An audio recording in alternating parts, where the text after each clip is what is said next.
Hi, எல்லாரும் எப்படி இருக்கீங்க? Welcome back to Yashika vlog. இந்த vlog-அ புதுசாக பார்க்குறவங்களா இருந்தால் நம்ம சேனலை சப்ஸ்கிரைப் பண்ணிட்டு பாருங்க. அப்போதான் நான் போடுற வீடியோஸ் எல்லாமே உங்களுக்கு வருங்க. இந்த vlog-ல நீங்கள் என்னென்ன பார்க்க போறீங்கன்னு பார்த்தீங்கன்னா, நம்ம வந்து வெற்றிலை தீபம் போட்டிருந்தோம். லாஸ்ட் டைம் வந்து கார்த்திகை மாதம் வெற்றிலை தீபம் செவ்வாய்க்கிழமை போட்டிருந்தோங்க. அதே மாதிரி தை மாதம் இந்த வெற்றிலை தீபம் போடுறோம் செவ்வாய்க்கிழமை அன்னைக்கு.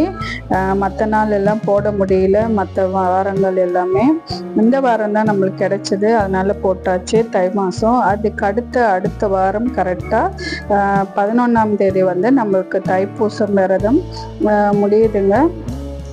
அதே மாதிரி பார்த்தீங்கன்னா வந்து இந்த விரதம் 48 நாட்கள் இருக்க முடியாதவங்க வந்து இன்னும் எத்தனை நாட்கள் வந்து விரதம் இருக்கலாம் அப்படின்றதுக்கு ஒரு நல்ல ஒரு வரப்பிரசாதமாக தான் இந்த நாட்கள் இருக்குன்னு சொல்லி நான் ஆல்ரெடி உங்களுக்கு ஷார்ட்ஸ்லேயே சொல்லியிருந்தேன். அது எப்போ ஸ்டார்ட் ஆகுதுன்றதை பற்றி தான் இந்த ப்ளாகில் பார்க்க போகிறோம். எப்போன்றதை பார்க்கலாம் வாங்க. அதே மாதிரி இந்த வீடியோவில் வந்து நான் வெற்றிலை தீபம் எப்படிலாம் போடுறேன் வீட்டிலன்றதை வந்து நான் வந்து உங்களுக்கு செய்முறையாக செஞ்சு காட்டியிருப்பேன். முடிஞ்ச வரைக்கும் ஃபஸ்ட் டைம் யாரெல்லாம் இருக்கீங்க வெற்றிலை தீபம் போடுறவங்க, அதனால் அவங்க இந்த மாதிரி செஞ்சு நீங்கள் வழிபடலாங்க. இப்போ பார்த்தீங்கன்னா வந்து நான் வெற்றிலை தீபம் போடுறதுக்கு முன்னாடி அந்த இடத்த சுற்றி வந்து அந்த பன்னீரில் வந்து சுற்றி தெளிச்சுட்டு அந்த இடம் நீட்டாக தொடச்சிட்டு அதுக்கப்புறம் வந்து நம்ம சஷ்டி கோலம் போட்டுக்கலாம். சஷ்டி கோலம் பார்த்தீங்கன்னா நான் வந்து இந்த தாம்பூல தட்டில் தாங்க போடுறேன், இல்லைன்னா கீழே போட்டுட்டு நம்ம இந்த சரவண பவ கோலம் போட்டுட்டு அதுக்கு மேலே வெற்றிலை வச்சு நம்ம வந்து விளக்கு ஏற்றலாம். நான் வந்து இந்த மாதிரி தாங்க செஞ்சுட்டு வரேன். இப்போ எல்லாமே நீங்கள் கண்டினியூவாக பார்க்குறவங்களுக்கு தெரியும். அதே மாதிரி பார்த்திங்கன்னா வந்து இந்த உலகில் வந்து வெற்றிலை தீபம் போடும்போது அதோட காம்பு எல்லாத்தையுமே நம்ம எடுத்து அந்த தீபத்தில் ஒரு விளக்குலையும் வந்து நம்ம போட்டுகிட்டே வரணும். இந்த வெற்றிலை தீபத்துக்கு வந்து நம்ம அப்படி தான் விளக்கேற்றணும். நம்ம செய்கிற எந்த ஒரு விஷயம் நம்ம வந்து எதுக்காக இந்த விளக்கேற்றுறோமோ அதை வந்து நம்ம மனசில் வச்சுட்டு அது வந்து வெற்றியை நோக்கி இருக்கணும்னு சொல்லிட்டு நம்ம ஒவ்வொரு பிரார்த்தனையும் வேண்டிட்டு அந்த வெற்றிலை தீபம் வந்து போடுவாங்க. அது மாதிரி நம்ம வந்து வெற்றிலை தீபம் போட்டிருக்கோம், ஆனால் எந்தவித பிரார்த்தனையும் இல்லைங்க. நம்ம வந்து செவ்வாய்க்கிழமை வெற்றிலை தீபம் போடணுன்றதுக்காக நான் வந்து விளக்கு போட்டிருந்தேன். இது வரைக்கும் எந்த பிரார்த்தனையும் ஸ்பெஷலாக எதுவும் வைக்கலைங்க. அடுத்து பார்த்திங்கன்னா வந்து நம்ம நைவேத்தியமாக வந்து அன்னைக்கு பேரிச்சம்பழம் பால் தான் வச்சுருந்தோம். பால் கற்கண்டு போட்டு நம்ம வந்து அன்னைக்கு நைவேத்தியமாக வச்சுருந்தோங்க. அதே மாதிரி வெத்தலை வந்து நம்ம போட்டு வச்சதுக்கப்புறம் அதுக்கு வந்து மஞ்சள் குங்குமம் வைக்கணும். மஞ்சள் குங்குமம் வச்சதுக்கப்புறம் வந்து அந்த விளக்குக்கும் வந்து மஞ்சள் குங்குமம் வச்சுட்டு புது திரியாக போட்டு நான் வந்து நெய் விளக்கு அன்னைக்கு ஏற்றிருந்தேன். நெய் தான் போடணுன்னு இல்லைங்க, நெய் போட்டால் ரொம்ப விசேஷம். அப்படி இல்லைன்னா நம்ம வந்து நார்மலாக விளக்கேற்றுற எண்ணெய் கூட ஊற்றி நம்ம விளக்கேற்றிக்கலாம், ஒன்றும் தப்பு கிடையாது. அடுத்து பார்த்திங்கன்னா வந்து அதே மாதிரி இதை ஏற்றிட்டு நம்ம வந்து கற்பூரம் தீப ஆரத்தி எல்லாமே காட்டணும். இதில் வந்து நம்ம இது விளக்கேற்றினதுக்கப்புறம் கந்த சஷ்டி கவசம் அந்த மாதிரி இருக்கிற அந்த முருகருடைய பதிகங்கள் எல்லாத்தையுமே வந்து நம்ம எது வேணாலும் படிக்கலாங்க. நான் வந்து பார்த்திங்கன்னா கந்த சஷ்டி கவசம் தான் படிச்சுட்டு வரேன். காலையிலும் சாயந்தரமும் 2 வேளையும் மாலையிலையுமே வந்து கந்த சஷ்டி கவசம் தான் படிச்சுட்டு வரேன். உங்களுக்கு யாருக்கு என்ன பிரார்த்தனைகள் யாருக்காவது இருந்துச்சுன்னா கண்டிப்பாக நம்மக்கிட்ட நீங்கள் கமெண்ட்ல வந்து சொல்லாங்க. உங்களுடைய பிரார்த்தனைகளும் நான் வந்து வேண்டிக்கிறேன். கண்டிப்பாக இந்த 48 நாட்கள் வந்து முடிஞ்சாலுமே நம்மளுக்கு வந்து லேடிஸ்க்கு சொல்கிறேன், 48 நாட்கள் இருந்தீங்கன்னா அவங்களுக்கான இதுதான் நான் இப்போ சொல்கிறது. 48 நாளில் வந்து நம்மளுக்கு வந்து பீரியட்ஸ் டைம் வரும் இல்லையா, அந்த பீரியட்ஸ் டைமில் எத்தனை நாட்கள் வருதோ அத்தனை நாட்கள் வந்து நம்ம தைப்பூசம் கழித்து நம்ம வந்து அதை வந்து அதை சேர்த்துட்டு நம்ம தைப்பூசம் முடிஞ்சதுக்கு அப்புறமாவும் அப்போ 6 நாட்கள்னா 3 நாட்கள் 2 மாசம் வரும் இல்லையா, அப்போ அந்த 6 நாட்களும் நம்ம தொடர்ந்து விளக்கேத்திட்டு வரணும். அதுக்கப்புறமா தான் நம்மளுடைய இந்த 48 நாட்கள் கணக்கு வந்து முடியுங்க. அதே மாதிரி 5 நாட்கள் அந்த மாதிரி உங்களுக்கு எந்த பீரியட்ஸ் டைம் எத்தனை நாட்கள் வருதோ அதுக்கேற்ற மாதிரி பண்ணணும். நான் வந்து திடீர்னு தான் இந்த 48 நாட்கள் நம்ம செய்யணும்னு சொல்லி நம்ம ஸ்டார்ட் பண்ணதால நம்ம வந்து இந்த தைப்பூசம் முடிஞ்சோம் நான் வந்து 6 நாட்கள் திரும்பவும் நம்ம இந்த பூஜை எல்லாம் செஞ்சுதான் ஆகணும். அதே மாதிரி இல்லைன்னா இன்னொரு விஷயம் பண்ணலாம். 48 நாட்கள் இப்போ இருக்க போறோம் நம்மளுக்கு முன்னாடியே தெரியும்னா நம்ம வந்து இப்போ டிசம்பர் 25லேருந்து ஸ்டார்ட் பண்ணியிருந்தோம். அதுக்கு முன்னாடியே நம்ம அந்த 6 நாட்கள் விரதம் ஸ்டார்ட் பண்ணியிருக்கணும்.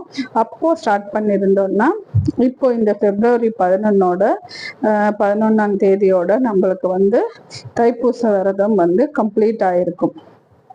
நான் வந்து இந்த டிசம்பர் 25லேருந்து ஸ்டார்ட் பண்ணியிருந்ததால அதனாலதான் வந்து எனக்கு இன்னும் வந்து எக்ஸ்ட்ரா வந்து 6 நாட்கள் வந்து நான் இன்னுமே தொடர்ந்து இந்த தைப்பூசம் முடிஞ்சுமே 6 நாட்கள் தொடர்ந்து நான் இந்த பூஜைகள்லாம் செஞ்சுட்டு தாங்க வரணும். 6 நாட்கள் முடிஞ்சதுக்கு அப்புறமா தான் எனக்கு வந்து 48 நாள் வந்து கம்ப்ளீட் ஆகும் இந்த ஒரு மண்டலம். அது மாதிரி யாராவது 48 நாள் இருக்க ஸ்டார்ட் பண்ணிருந்தீங்கன்னா இந்த முறையை நீங்க கடைபிடிக்கலாங்க. அதே மாதிரி பார்த்தீங்கன்னா என்ன ஸ்பெஷல் சொல்லி நான் சொல்லியிருந்தேன் இல்லையா உங்களுக்கு ஸ்டார்டிங்லேயே, அது என்னன்னு பார்த்துலாம் வாங்க.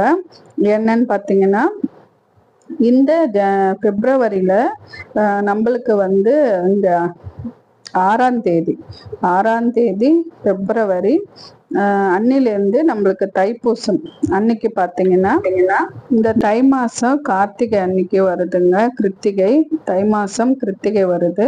அன்னிலிருந்து 6 நாட்கள் வந்து ரொம்ப விசேஷமான நாட்கள். 6ஆம் தேதியிலிருந்து தைப்பூசம் வருது இல்லையா 11ஆம் தேதி அன்னை வரைக்குமே வந்து ரொம்பவே இந்த 6 நாட்கள் வந்து ரொம்ப விசேஷமா இந்த 6 நாட்கள் வழிபடுவாங்க. அதாவது விரதம் இது வரைக்கும் இல்லாதவங்க கடைபிடிக்காததை வந்து இந்த 6 நாட்களும் வந்து ஒரு பொழுது விரதம் இருந்து அந்த மாதிரி நம்ம வந்து விரதம் இருந்து இந்த 6 நாட்களும் ரொம்ப விசேஷமா செய்யலாங்க. அதே மாதிரி பார்த்தீங்கன்னா தைப்பூசத்துக்கு ஒரு நாள் மட்டுமே வந்து விரதம் இருக்கிறவங்களும் இருக்காங்க. அந்த மாதிரியும் இருக்கலாம். இந்த 48 நாட்கள் 21 நாட்கள் 11 நாட்கள் 9 நாட்கள் இந்த மாதிரி இருக்க முடியாதவங்க இந்த 6 நாட்களை தவற விடாதீங்க.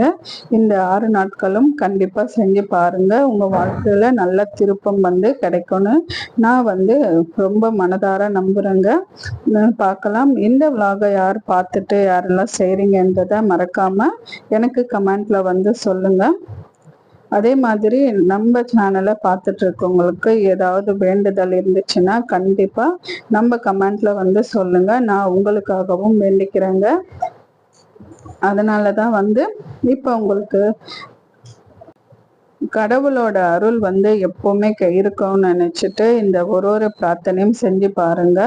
கண்டிப்பா நம்மளுக்கு நல்லதே நடக்கும்னு நம்ம இந்த பிரார்த்தனை வழிபாடுகள் எல்லாமே செய்யணுங்க. அந்த மாதிரி தான் நம்ம ஒவ்வொரு வழிபாடையும் செஞ்சுட்டு வரோங்க. கடவுளை நம்பினவங்க யாருமே வந்து கைவிடப்படார் அப்படின்றது விஷயத்த நீங்க கண்டிப்பா ஞாபகம் வச்சுட்டு இந்த ஒவ்வொரு பிரார்த்தனையும் செய்யுங்க.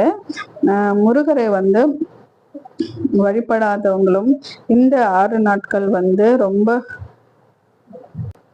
நம்பிக்கையோடு இந்த ஒவ்வொரு பிரார்த்தனையும் செஞ்சு பாருங்க. கண்டிப்பா நம்மளுக்கு நல்லதே நடக்கும்னு சொல்லி நானும் சொல்றேன். இந்த 48 நாட்கள் என்னோட வாழ்க்கையில என்னென்ன நடந்துச்சுன்றத நான் வந்து உங்களுக்கு அடுத்து வர இருக்கிற அடுத்தடுத்த விளாக்ல வந்து நான் கண்டிப்பா சொல்லுவேங்க. அதே மாதிரி நீங்க என்னோட விளாக் பார்த்துட்டு யாரெல்லாம் விரதம் இருந்தீங்களோ உங்களுக்கு என்னென்ன நடந்தது, உங்கள் வாழ்க்கையில என்ன திருப்பங்கள் நடந்ததுன்றத பத்தியும் மறக்காம எனக்கு வந்து சொல்லுங்க. அப்போதாங்க எனக்கும் வந்து நான் போடுற இந்த வீடியோஸ்ல உங்களுக்கு நல்ல பலன் கிடைச்சிருக்கு அப்படின்றது வந்து எனக்கும் ஒரு சின்ன ஒரு சந்தோஷம் இருக்கும். அதுக்காக தான் வந்து நானும் உங்ககிட்ட சொல்லிட்டு வரேன். இந்த vlog உங்களுக்கு கண்டிப்பா பிடிச்சிருக்கும்னு நினைக்கிறேங்க. பிடிச்சிருந்தா லைக் அண்ட் ஷேரும் பண்ணுங்க மறக்காம. அதே மாதிரி இப்போ எழுத போற 10ஆம் வகுப்பு 12ஆம் வகுப்பு பொதுத் தேர்வு எழுதுற எல்லா மாணவர்களுக்காகவும் நான் வேண்டிக்கிறேன்.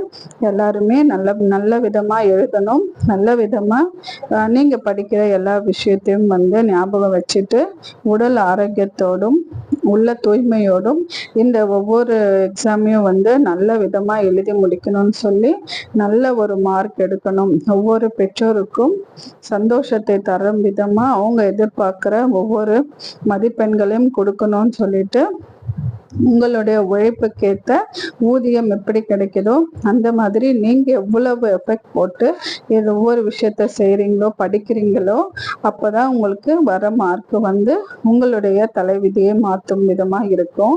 அதனால இந்த பதிவு பார்க்குற நிறைய சின்ன பசங்களும் பார்த்துட்டு இருக்கீங்க. அதனாலதான் உங்களுக்கான பதிவு மாதிரி தான் இதுவுமே. அதனால மறக்காம இந்த 10ஆம் 12ஆம் வகுப்பு பொதுத் தேர்வு எழுதுறவங்களுக்கும் நான் கண்டிப்பா என்னோட வேண்டுதலை இந்த முருகனோட இந்த பிரார்த்தனை என்னோட பிரார்த்தனையில கண்டிப்பா இது இருக்கும். அதே மாதிரி இந்த வெற்றிலை தீபம் நீங்க யாரெல்லாம் போட்டீங்கன்றத மறக்காம கமெண்ட்ல சொல்லுங்க. வெற்றிலை தீபம் போட்டு நல்லதே நடக்கும் நினைச்சிட்டு அதே மாதிரி செவ்வாய் ஹோரை டைம் உங்களுக்கு ஆல்ரெடி நான் சொல்லியிருக்கேன். அந்த ஹோரை டைம்ல நீங்க இந்த வெற்றிலை தீபம் போட்டு பாருங்க. ரொம்பவே நல்லது நடக்குங்க. உங்க வாழ்க்கையில பெரிய திருப்பங்கள் நடக்கும். அதனாலதான் சொல்றேன், வெற்றியை நோக்கி செய்யற எந்த ஒரு பாதையுமே நல்லதே நடக்கும் சொல்லிட்டு இந்த வெற்றிலை தீபம் போடுங்க. நம்ம வாழ்க்கையில நல்லதே நடக்கும் நினைச்சிட்டு இந்த செய்கிற ஒவ்வொரு பூஜையும் நல்லதாவே நடக்கும். இந்த vlog உங்களுக்கு கண்டிப்பா பிடிச்சிருக்கும்னு நினைக்கிறேன். பிடிச்சிருந்ததுன்னா நம்ம சேனலை சப்ஸ்கிரைப் பண்ணிட்டு ஷேர் பண்ணி விடுங்க. நிறைய பேர் இதை பார்த்துட்டு பயனடைவாங்க. அதே மாதிரி நம்மளுடைய நிறைய வீடியோஸ் வந்திருக்கும். மாலை போடுறவங்க போடாதவங்களுக்கெல்லாம் என்னென்ன விதிமுறைகள் இருக்குன்னு அதெல்லாம் நீங்க மறக்காம பார்க்கணும்னா நம்ம சேனலை ஷேர் பண்ணி விடுங்க. இதுதான் நீங்க எனக்கு செய்யற ஒரு சின்ன ஒரு ஹெல்ப்புங்க. இந்த வீடியோ உங்களுக்கு பிடிச்சிருக்கும்னு நினைக்கிறேன். லைக் அண்ட் ஷேர் பண்ணுங்க. தேங்க்யூ ஃபார் வாட்சிங் யாஷிகா vlog.